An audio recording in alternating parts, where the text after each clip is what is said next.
Oi pessoal, hoje vamos ver as minhas 5 dicas principais para os principiantes. Vamos lá! So this is a Gundam. Então, no final acho que do ano passado, o Zaco Aurelius, para quem não conhece, é um youtuber, né, que fala bastante de Gunpla, e ele é meio que a inspiração do meu canal, né? Tem outros youtubers que eu assisto, mas em geral o que eu mais sou ligado, o que eu mais assisto é o Zaco Aurelius.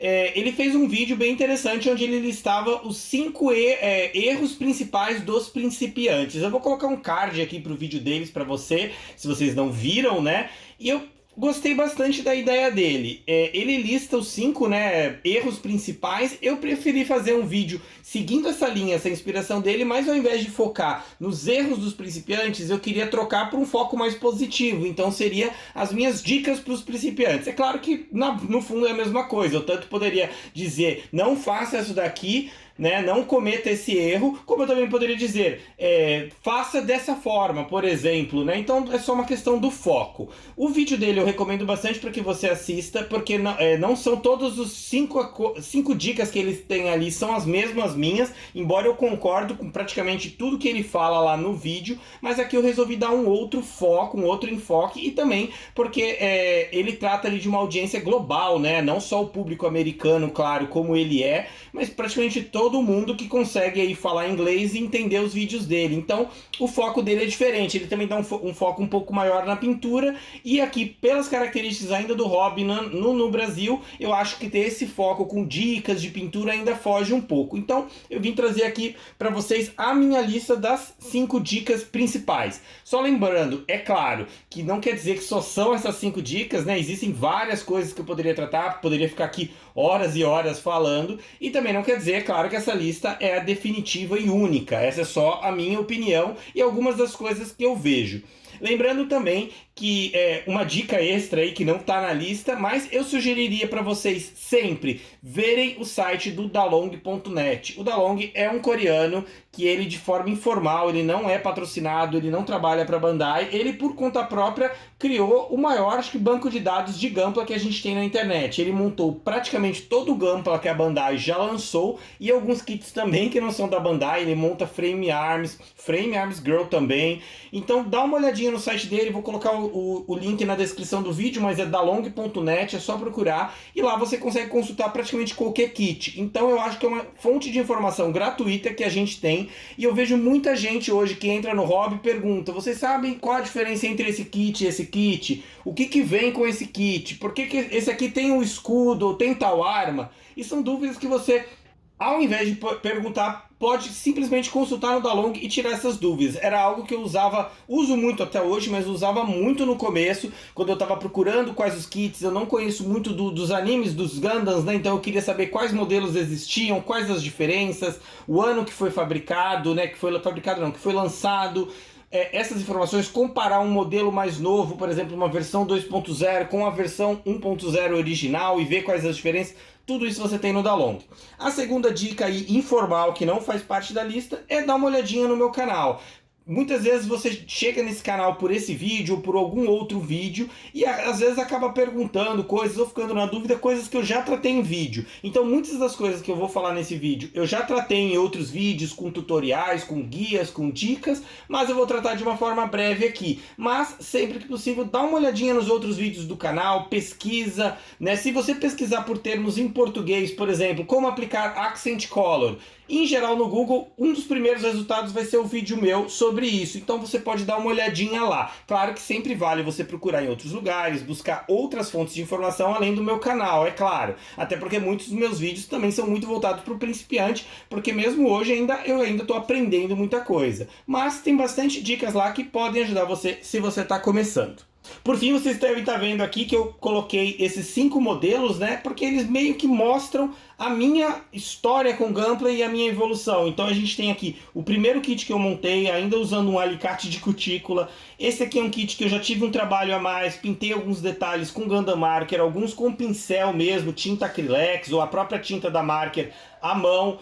Fiz um sombreamento com grafite, passei verniz. Esse aqui eu pintei com pincel essas partes em cobre, em dourado. Hoje eu olho para esse trabalho do Tallgiz, o Real Grade do Tallgiz, eu não acho lá tão legal. Talvez hoje eu não teria feito nada disso, teria montado só o Real Grade Tall Geese puro para ter ele normal. Aquele é o primeiro kit que eu pintei quando eu comprei o aerógrafo, né? Eu pintei ele usando basicamente tintas da Tamiya no aerógrafo. Então foi o meu primeiro trabalho. Aquele não é o mais recente, mas até hoje eu tenho como um dos meus melhores trabalhos, que foi o meu Barbatos Red Frame, porque eu acho que é o que ficou mais legal. Eu achei que foi uma ideia bem bacana, que eu tive, relativamente original, pelo menos na época eu não tinha visto ninguém que tinha feito, e eu acho que é um dos melhores trabalhos que eu fiz até hoje. Então ele meio que conta essa história, lembrando que essa é a minha história com Gunpla. A sua pode ser muito diferente, tem gente que já começa pintando, tem gente que nunca vai pintar e não tem problema nenhum, é só montar do jeito que vem na caixa. O próprio Dalong que eu mencionei, ele basicamente só monta.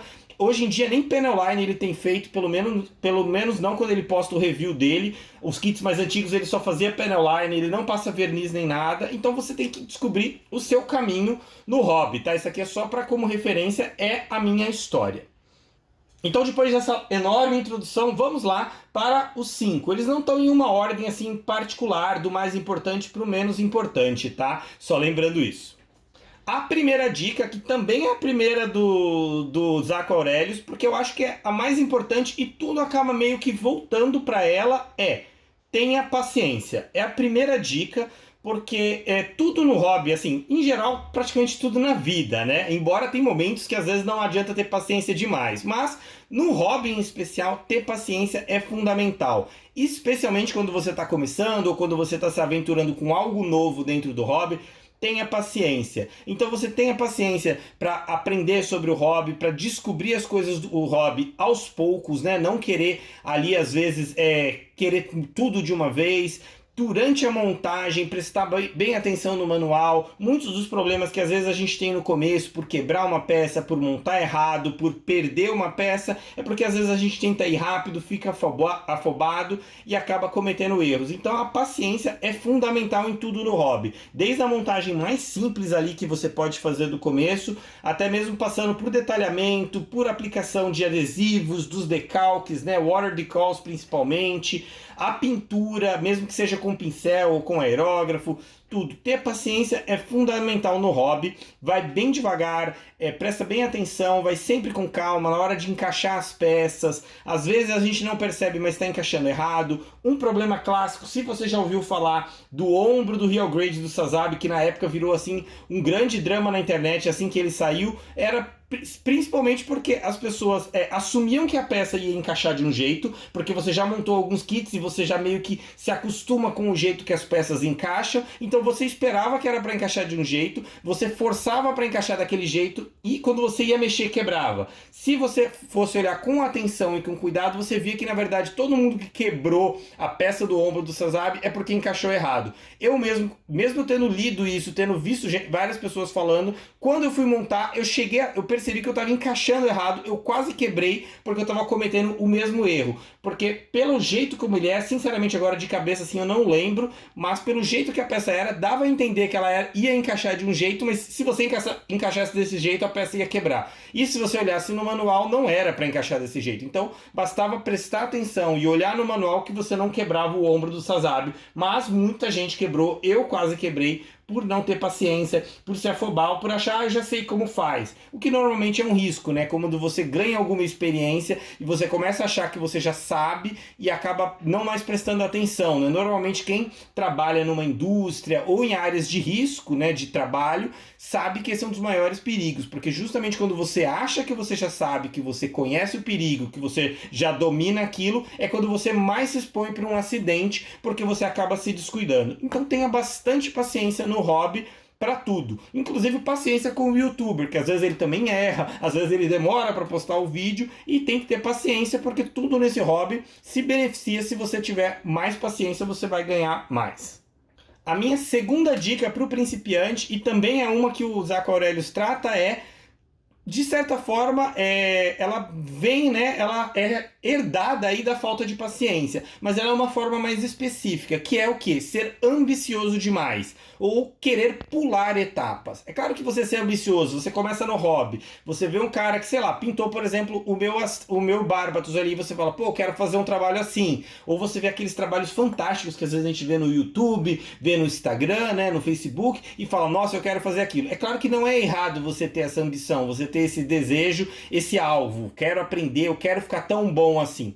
O problema é você meio querer atropelar as coisas, pular etapas. Então eu já vi muita gente que às vezes chega no hobby por ver essas fotos, esses trabalhos incríveis, e você vê um kit montado puro, direto da caixa, e você fala, pô, mas assim não tem graça. Eu vi aquele que o cara usou peças de resina, um kit de modificação em resina, ele usou Scriber para ele fazer novas linhas, ele criou novas peças com massa epox, com puri, e aí ele pintou em várias cores, e ele fez um sombreamento, e fez um Eder, ele fez um negócio incrível. E você já quer fazer tudo aquilo. E às vezes você mal montou o seu primeiro kit, ou às vezes tem gente que nem montou o primeiro kit, aí não, já vou comprar essa ferramenta, já comprei o Scriber, já comprei a fita, já comprei tinta, aerógrafo, cabine. Assim, não tem nada de errado, de repente, se você já tem alguma experiência, se você já conhece de pintura, de repente você já trabalhou com outras formas de plastimodelismo, de artesanato. Às vezes você não tem nenhuma dessas experiências, sei lá, pode conseguir na primeira vez já fazer um trabalho incrível? Pode acontecer, mas eu diria que em geral a chance de você ter problemas, de você acabar comprando coisas que no fim você vai descobrir que não era a melhor opção para você, que você nunca usou e jogou dinheiro fora, ou a chance de você acabar desistindo até, né? Você acaba vendo que dá muito trabalho e aí você fica com um monte de material ali parado que você gastou dinheiro, que poderia ter sido melhor usado em outras coisas na sua vida, até mesmo em comprar outros kits. Então, todas essas dicas que eu venho falando são dicas, são coisas que eu já caí nesses problemas, inclusive de comprar ferramentas que até hoje eu nunca usei, porque eu achei, pô, eu posso fazer isso, pode ser útil para aquilo, e eu acabei não usando. Então, em geral, isso também reverte para paciência. Se você tem calma, espera quando você realmente for fazer aquilo, aí você compra essa peça, aí você compra essa ferramenta, ou quando você ganhar mais experiência e você arrisca, por exemplo, resina, ou arrisca scribing, ou começa a considerar pintar, não tenta logo que você começar já de repente já querer fazer aquele trabalho incrível que você viu no Instagram, porque aquele cara de repente ele tá lá há anos no hobby, né? Eu tô há 5 anos, o que nem é muito tempo, tem gente que tá aqui no canal que tá há 10, 15, 20 anos no hobby. E mesmo assim, hoje tem um monte de coisas que eu erro, que eu faço besteira, que eu não consigo fazer, que eu nem tento fazer porque eu sei que ainda não vou conseguir. Então é uma coisa assim muito lenta. Então por isso você tem que ter paciência e assumir que para você chegar naquele trabalho, não adianta você perguntar, gente, eu vi esse trabalho aqui, como que eu faço isso? Porque isso são anos e anos e anos que o cara levou para chegar àquilo. Mesmo que ele em uma semana fez aquele trabalho, mas ele teve anos e anos de experiência adquirida aprendendo cada coisa. Então tenha ambição, tenha assim, objetivos no hobby, mas tente ser realista e ir com calma para chegar nele. Especialmente porque pintar, por exemplo, é uma coisa que acaba dando muito trabalho e tira bastante do prazer que a gente tem de fazer uma montagem simples, uma montagem pura. Então, em muitos aspectos, ela estraga uma parte da diversão do hobby. Então, tenha cuidado, porque às vezes muita gente acaba daí desanimando e desistindo do hobby porque quis abraçar tudo de uma vez e no fim desiste. E ao passo que se você fosse devagar, você ia descobrindo que de repente pintar não é pra mim. E pronto, você vai ser feliz por anos e anos no hobby só montando. E se você tenta se forçar a pintar porque você viu que alguém fez, porque você quis fazer igual, e você acaba desistindo. Então, eu acho que uma dica importante é tomar cuidado para não querer dar um passo maior que a perna, como é o ditado popular aí. A terceira dica é mais ou menos assim em múltiplas partes, mas ela basicamente você não ficar obcecado, especialmente com o nubmark. Tem várias coisas que quando a gente começa, a gente às vezes pode ficar obcecado.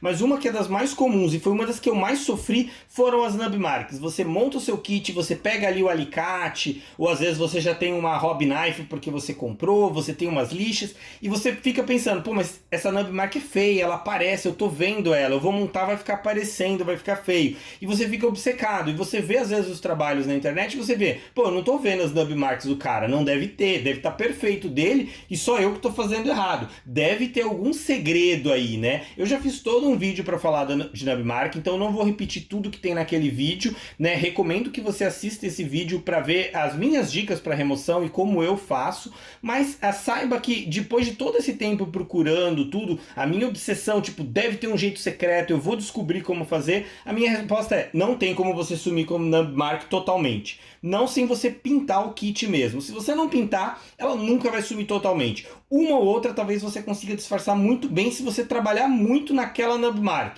Mas não são todas, especialmente dependendo do lugar onde ela fica, do formato da peça e especialmente do tipo e da cor do plástico. Em geral, plásticos mais escuros, né, mas especialmente o vermelho e o azul, os mais escuros, são horríveis para nub mark, e quando você cortou o gate ali, já era. O plástico vai mudar, ele não vai ficar igual nunca mais. Então, muitas vezes você fica com essa obsessão e começa a focar demais num único aspecto do hobby e acaba perdendo o prazer ou tentando melhorar em outros aspectos do hobby. Então não se foca 100% na nub mark, tá, gente? Eu sei que ela às vezes é irritante, se você viu onde ela tá, você não consegue mais esquecer que ela tá lá. Toda vez que você olhar para o kit, você vai enxergar ela lá, mas saiba que primeiro, só você tá vendo ela. Normalmente ele tá ali na estante, você vai mostrar para alguém da sua família, algum amigo, namorado, namorada, quem for, e ele não vai ver essa nub mark. Essa pessoa não vai ver a nub mark ali. É você que ficou obcecado com ela, né? É claro que é sempre bom você tentar melhorar, você ter aí, obviamente, a ambição, como eu falei, você ter um objetivo de melhorar. Mas não fica muito obcecado, especialmente no começo. Tem vários outros aspectos do hobby que você pode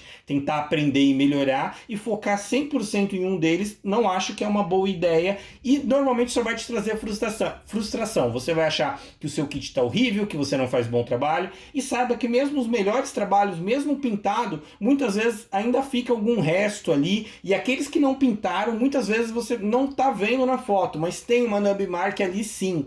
Porque é muito difícil você sumir com todas elas, como eu falei, sem pintar.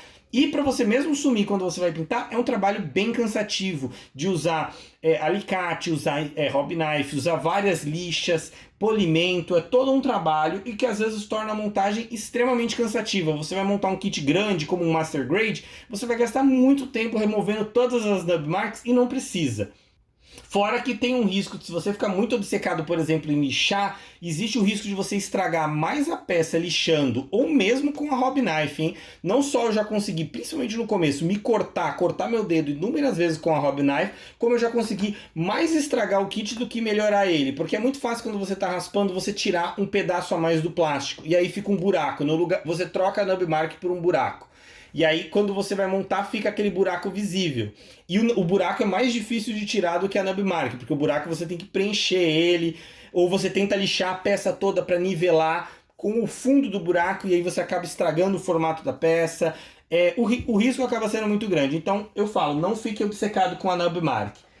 Na mesma linha da nub mark, e uma extensão dele é você ficar obcecado com as ferramentas perfeitas. Principalmente quando você está começando. Eu vejo muita gente, mas eu já quero começar certo. Eu já quero começar com tudo. Eu não quero começar com as ferramentas erradas e me arrepender. Eu vou dizer para vocês que é mais fácil você se arrepender por gastar muito dinheiro comprando ferramentas que às vezes você não se dá bem, não gosta de usar ou não eram as ideais para você ou para a tarefa que você queria, do que você vai se frustrar por ter montado um kit sem ter as ferramentas perfeitas. O primeiro kit que eu montei, que é esse aqui, até hoje ele está com as marcas que ficaram de um alicate de cutícula, que foi o que eu usei para montar ele. Claro que eu poderia ter começado, e você não precisa começar com um alicate de cutícula, você pode começar com um alicate simples desse, que custa 20, 30 reais na AliExpress ou mesmo no Mercado Livre, e depois você compra uma hobby knife, um estilete, você compra uma lixa, mas não fica preocupado em comprar tudo isso no começo e achar que você precisa ter tudo isso. Se você viu um youtuber ou alguém no Instagram que de repente tem, por exemplo, essa folha de corte, você pensa, eu não posso montar sem uma folha de corte. Bobeira. Essa folha de corte é mais para visual, para apresentação, do que para uma utilidade real, porque raramente no caso de gampla você vai usar o estilete contra ela para cortar. Normalmente isso é uma coisa que você usa mais se você está fazendo um trabalho de artesanato com papel, onde você usa a folha de corte realmente para cortar com estilete e você iria estragar a mesa se não tivesse ela. Para o hobby mesmo de Gunpla é muito pouco útil. Então não se preocupa, por exemplo, eu uso esse alicate da Tamiya para tirar a peça do runner, que eu mostro naquele vídeo de nub mark, e eu uso um God Hand, que é um alicate super caro, né, para remover a nub mark depois. Você não precisa disso, tem gente que faz um trabalho muito melhor que eu, sem ter essas ferramentas relativamente caras. Então não se preocupa, começa com ferramentas simples. Eu tenho um vídeo de ferramentas básicas para o hobby, recomendo que você dê uma olhada lá. E as minhas indicações principais para isso estão naquele vídeo. Você não precisa das melhores ferramentas e nem sempre também as melhores ferramentas é que vão dar o resultado, tá? Não é a ferramenta que é profissional. Quem é profissional é a pessoa que está usando ela. Sempre lembra disso para tudo. Não existe câmera fotográfica profissional, existe o fotógrafo profissional. E existem, às vezes, as melhores câmeras ou as melhores ferramentas para o profissional. Mas não quer dizer que é a ferramenta que te faz profissional. Lembra sempre disso. Dentro dessa mesma toada e como uma extensão dessa dica, né, sobre nub marks e sobre ferramentas, é a obsessão com a peça quebrada. Gente, quando você monta um Gunpla, saiba, uma peça... Não vou dizer a cada montagem, às vezes acontece de eu conseguir montar um kit inteiro sem quebrar nada e sem perder nada. Mas com grande frequência e grande chance, uma peça pelo menos vai se quebrar na montagem ou uma peça vai se perder. Ela vai cair no chão e vai desaparecer, ela vai cair num portal dimensional que tem embaixo da sua mesa, do seu sofá e vai desaparecer para sempre. Ou você vai quebrar uma peça mexendo, encaixando, tirando do runner. Isso acontece. Acontece às vezes até por causa do transporte de uma peça chegar quebrada já no runner quando chegar na sua casa. Então eu sei que a primeira coisa o pessoal fica, nossa, onde eu compro? Eu preciso dessa peça. Primeiro, gente, saibam que Gunpla não é igual carro, moto, ou mesmo bicicleta. Não existe um mercado de reposição de peças para ele. A Bandai oferece um serviço no Japão onde você pode comprar um runner individual ou até mesmo uma peça individual, mas mesmo no Japão esse serviço é limitado, nem sempre ela tem as peças em estoque. E fora do Japão, esquece. Existem alguns serviços, especialmente nos Estados Unidos, que compram essa peça para você lá na Bandai do Japão e depois mandam para você. Mas especialmente aqui no Brasil, por causa do frete e dos envios, vai ficar mais caro, ou tão caro quanto, às vezes mais caro do que se você comprar o kit inteiro. Então, em geral, esquece, se você quebrou uma peça, a sua melhor alternativa é tentar consertar essa peça como for, né? Se você tiver cola, às vezes você vai ter que usar Super Bonder, vai ter que usar aquele cimento, que é aquela cola especial para plástico, né, que é muito usada no modelismo, ou você tem que tentar reparar essa peça de outra forma, ou usar uma outra peça de outro kit, ou improvisar, ou muitas vezes simplesmente aceitar que aquela peça está quebrada ou perdida, não tem jeito e você vai montar o kit sem ela.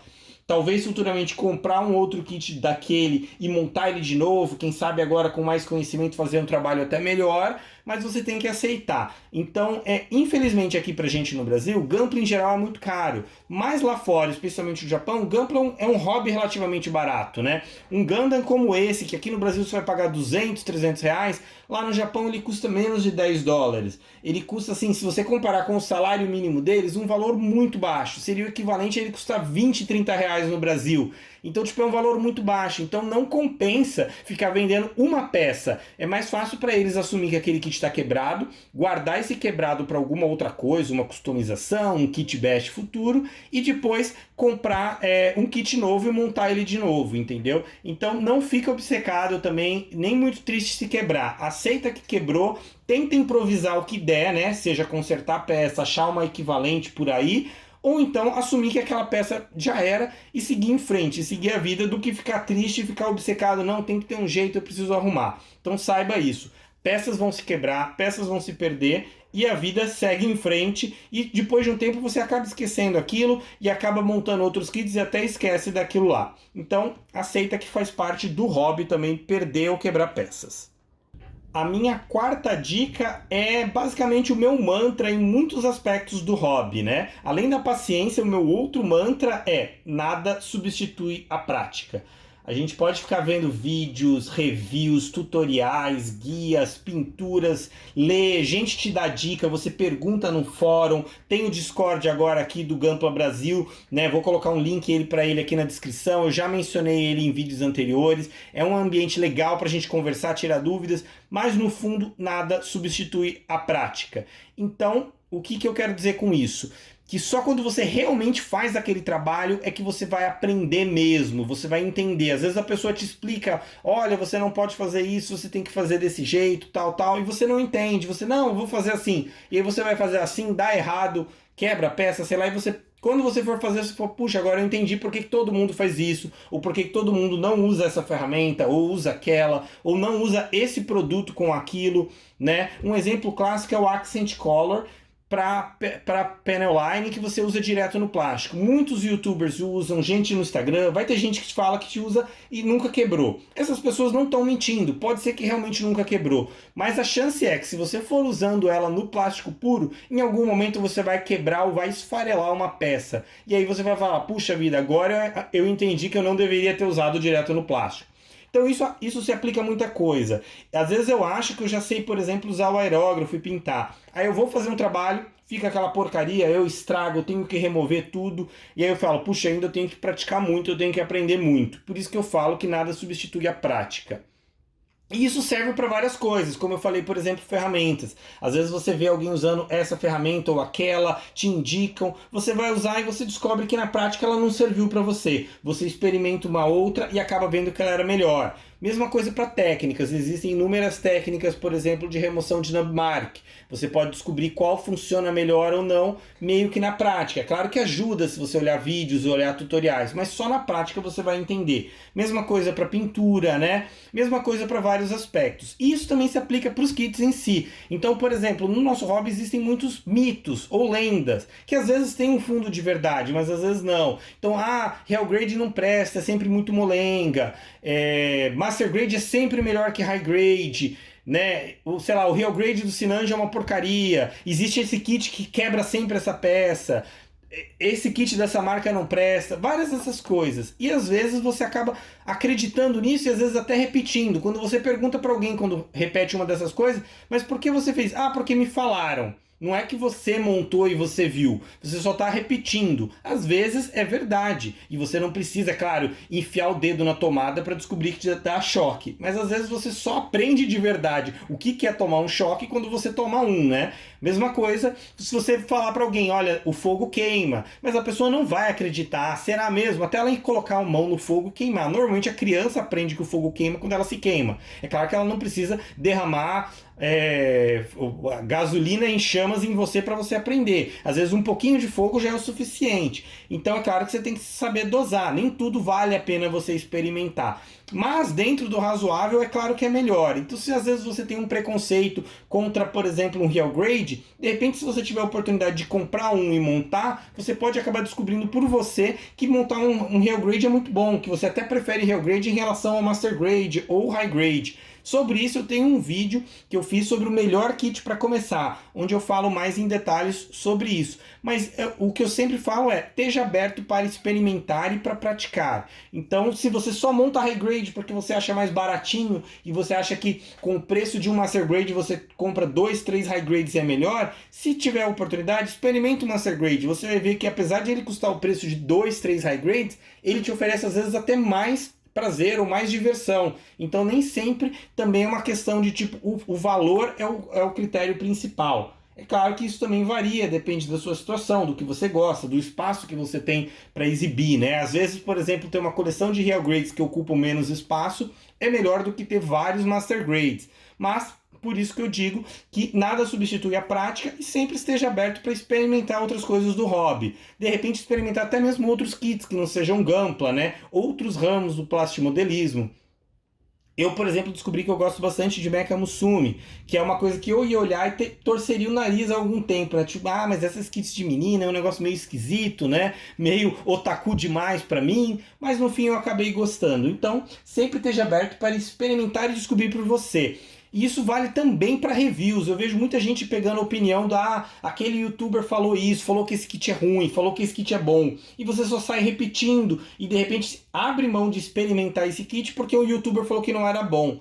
E, então, isso às vezes ele tem uma razão, claro, mas às vezes também é só a opinião dele. Um kit que eu gostei, você pode não gostar. Um kit que o Mecha Gaikotsu falou que não presta, pode ser muito legal. E às vezes o que ele considera importante ou o que ele considera bom ou ruim é só a opinião dele. Então, esteja sempre aberto para experimentar, sempre que possível, dê uma chance, pratique, sempre esteja aí aberto para as experiências do hobby, porque essa é a parte legal, é você realmente trabalhar, é a experiência prática mesmo. E a última dica aí que eu gostaria de dar para o principiante é uma dica também que se aplica para muitas outras situações da vida, né? Que é o menos é mais. Você sempre pode adicionar uma coisa. E em muitos casos é muito difícil você tirar, né? Por exemplo, se você está cozinhando, você sempre pode colocar mais sal se você achou que está faltando. Mas se você colocou sal demais, você não tem como tirar mais o sal da comida. Então você pode estragar o prato por ter colocado sal demais. Eu acho que isso vale para muitos detalhes do hobby. Inclusive, por exemplo, para o detalhamento. Às vezes você tem uma Gundam Marker, um pincel, uma tinta, e você vai colocando, e de repente você acaba exagerando. Eu sinto que eu meio que estraguei um pouco o meu Tallgeese, por exemplo. Eu acho que eu poderia ter feito menos nele e deixado ele mais original, eu preferiria. Muitas vezes o pessoal gosta de weathering, de dar aquela aparência que se diz mais realista, né? Embora eu particularmente não goste de usar o termo realista para Gundam, né? Realismo existe quando você está falando, por exemplo, de tanques de guerra em modelismo, porque você tem a referência real de um tanque de guerra e você tenta copiar aquilo no modelismo. Gundam você não tem o Gundam real, né? Então a gente nunca sabe. O Gundam enferrujaria, por exemplo? Não sei, né? Dependendo do metal que ele é fabricado, o que é o Gundarium, o que é o Lunar Alloy lá que eles usam. Enferruja? Não sei, né? Dá para enferrujar no espaço? Ele iria ficar raspado, riscado a pintura dele? Como seria o desgaste de um Gundam? A gente não sabe. Então tem interpretações diferentes. E é claro que são válidas, né? Se você quer colocar ferrugem no seu Gundam, se você quer colocar sujeira, terra, barro, né? Fuligem do propulsor dele, vai muito do que você quiser. O óleo que pode ou não pode escorrer das articulações dele, não sabemos, né? Mas tenta ser sempre dosado, não exagerar, porque se às vezes você exagera nesse weathering, nesse desgaste, nesse detalhamento, nessa pintura, às vezes acaba ficando um trabalho que acaba ficando exagerado e acaba passando do ponto. Então tenta também levar em consideração isso, que o menos às vezes é mais. Tenta sempre começar com pouca coisa, né? Por exemplo, quando você vai começar a pintar, tenta pintar assim de uma forma básica, seguindo mais ou menos o esquema de cores originais, né? No vídeo que eu falei sobre esse kit, eu falei sobre isso. Então, por exemplo, o kit tinha 3 cores e você quer trocar a cor dele. Mas onde era branco, você não tenta trocar onde era branco por, sei lá, 3 cores diferentes. Tenta trocar onde era branco, por exemplo, por azul. Mas aí, onde era tudo branco, faz tudo azul. Todas as partes que eram brancas faz no mesmo azul, para não tentar ficar às vezes um esquema de cores muito estranho, principalmente no começo, onde ainda você está aprendendo o que funciona e o que não funciona. Então a dica é isso, o menos é mais. E também uma pequena coisa aí que não tem muito a ver com menos é mais, mas é uma coisa que eu vejo muita gente também se atrapalhando no começo, é a questão de poses. Muitas vezes a pessoa não percebe, mas a pessoa quando monta o kit, ela monta naquela posição que a gente chama de boneco, né, de fantoche, onde ele fica ali retinho, com os bracinhos para baixo, assim, e normal, e como se fosse um bonequinho, assim, pendurado, um fantoche. E você acaba não percebendo, mas o kit fica muito feio, muitas vezes assim, e você não valoriza o trabalho que você teve na montagem. Então, tenta dar uma olhadinha, tem guias, tem tutoriais, aí tem guias em fotos sobre poses, mas em geral eu também não sou muito bom em poses. A minha dica é copie as fotos do manual e da caixa. Em geral você vai ver que as pernas ficam levemente abertas, os pés não apontam os dois para frente, eles apontam um pouquinho para o lado, um pouquinho aberto, né? Aquela oposição 10 para as 10 do relógio, um pouquinho aberto. Você deixa os braços, às vezes o ombro um pouquinho levantado, muitas vezes olhando para baixo, mas também sem ser muito exagerado, né? O tronco também você presta atenção para ele estar reto, um pouquinho inclinado para frente. Existem várias dicas assim, se você olhar a pose do manual já vai te dar uma boa referência. Então muitas vezes as poses acabam estragando. Eu já vi gente que pinta assim, trabalhos incríveis de pintura e aí colocam ele naquela pose horrível, que não valoriza nada e acaba chamando demais a atenção para pose ruim e não para o trabalho que a pessoa fez na pintura ou na montagem. Então presta atenção também nesse quesito das poses. Inclusive dá pra ver que praticamente todos eles aqui estão basicamente na mesma pose. Eu não sou muito criativo, mas normalmente eu copio a pose da caixa mesmo, né? E os Real Grades são muito bons nisso porque a caixa deles é sempre no mesmo padrão, onde tem ele naquela pose muito fixa, segurando normalmente a arma e o escudo se tiver. E eu acho que essa é uma boa referência. Então pode ver que todos eles estão basicamente na mesma pose, com o escudo, com a arma, com as pernas levemente abertas e os pés apontando aí 10 para as 10. Todos eles quase que iguais, que eu acho que já é uma pose legal. Claro que se você quiser fazer uma pose mais elaborada também pode, mas uma boa referência, principalmente no começo, como eu falei, são as fotos da caixa e do manual. Então é isso aí, essas são as minhas aí 5 dicas, né? Eu acabei roubando e adicionando mais umas dicas, então no fim é umas 8 ou 9 dicas, né? Mas são as minhas dicas principais para o principiante. Se você gostou, se você tem alguma crítica, dúvida ou sugestão de outras dicas, coisas que te ajudaram no começo ou que você gostaria de passar se você já tem mais experiência, deixa aí nos comentários e vamos continuar espalhando essa febre Gundam. Obrigado e até a próxima!